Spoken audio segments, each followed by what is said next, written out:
Red kidney bean soup. A main dish from El Salvador. Serves 4. You will need 6 ingredients.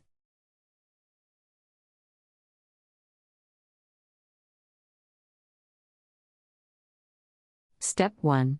In a saucepan, cook the beans in the beef broth. Cook cover for 10 minutes and let cool.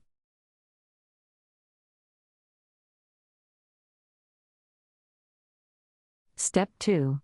Blend this mixture and again pour it into the saucepan.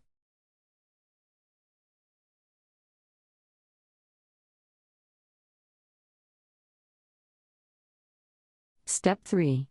In a frying pan, sauté the bacon and onion until transparent. Add to the soup and cook 10 more minutes.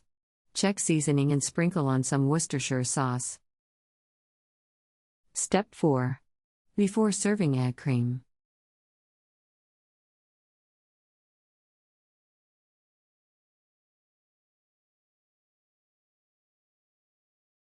Country Reports, Culture, Countries, Travel.